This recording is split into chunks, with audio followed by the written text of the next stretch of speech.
Alors, le gambit de dame, c'est une des ouvertures les plus anciennes, oui, mais surtout une des plus stratégiques aux échecs.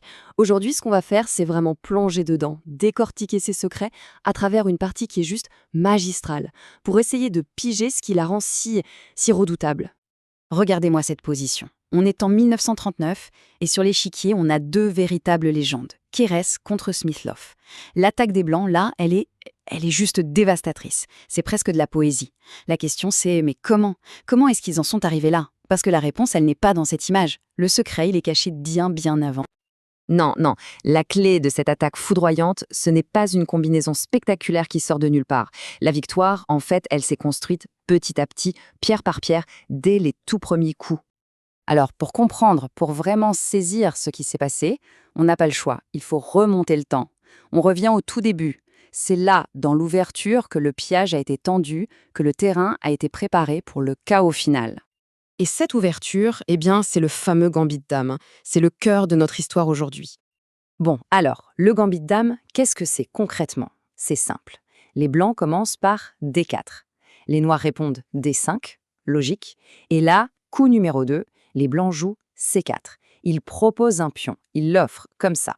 Et là, évidemment, la question qu'on se pose tous, c'est pourquoi? Pourquoi faire un cadeau pareil dès le début? Eh bien, c'est là que ça devient intéressant, parce que malgré son nom de gambit, ce n'est pas vraiment un sacrifice. En fait, si les noirs prennent le pion, ils ont énormément de mal à le garder sans complètement déséquilibrer leur position.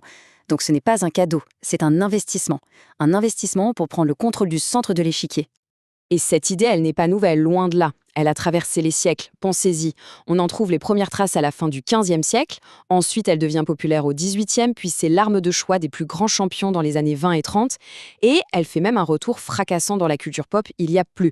C'est vraiment la définition même d'une stratégie intemporelle.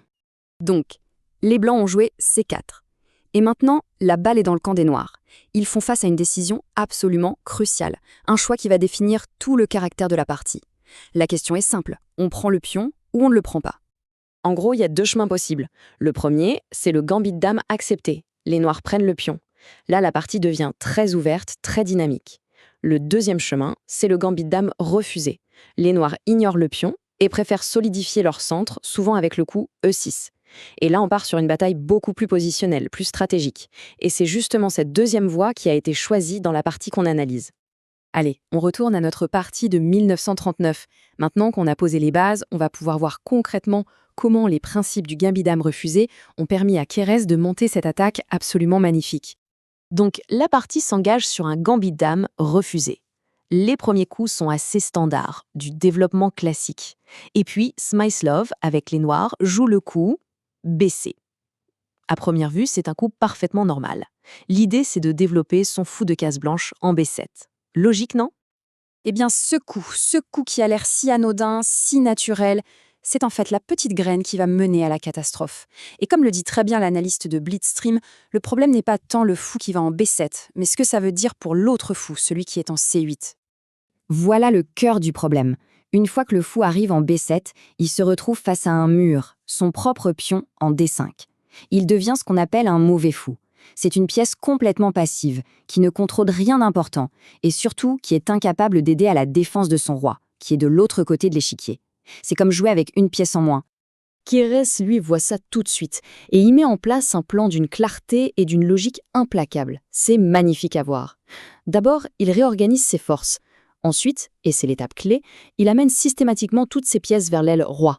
Il crée ce qu'on appelle une supériorité numérique. Et enfin, une fois que l'armée est en place, il lance l'assaut. Et là, l'étau se resserre, coup après coup. Keres joue H4 pour commencer à fissurer la muraille de pions. Puis il amène un cavalier en G5. Chaque mouvement des Blancs ajoute une couche de pression sur le roi noir, qui se sent de plus en plus seul.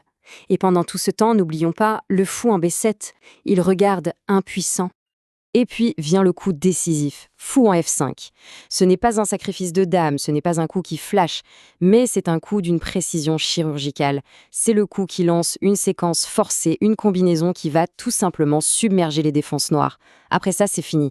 La position de Smyslov s'effondre complètement. Alors, qu'est-ce qu'on retient de tout ça? Au-delà de cette partie, qui est un vrai chef-d'œuvre, il y a des leçons stratégiques fondamentales. Des leçons qu'on peut tous appliquer dans nos propres parties. La première grande leçon, c'est qu'une seule pièce passive, ce fameux mauvais fou, peut coûter la partie. Ça paralyse toute la position. Ensuite, on voit bien comment un avantage d'espace peut être converti en une attaque gagnante. Et tout ça nous ramène à une chose essentielle, les choix qu'on fait dans l'ouverture ont des conséquences directes sur tout le reste. La leçon la plus importante, c'est peut-être ça. Il faut toujours se demander le pourquoi des coups, et pas juste apprendre le quoi par cœur. Finalement, on a vu comment un seul coup, une décision prise très tôt dans la partie, a scellé le destin de ce duel de titans. Tout ça à cause des principes d'une ouverture qui a plus de 500 ans. Et ça soulève une dernière question, une question fascinante. Qu'est-ce qui rend une idée stratégique intemporelle? Qu'est-ce qui fait que des concepts comme le contrôle du centre ou l'activité des pièces sont aussi puissants aujourd'hui qu'à la Renaissance? C'est peut-être ça, toute la beauté du jeu d'échecs.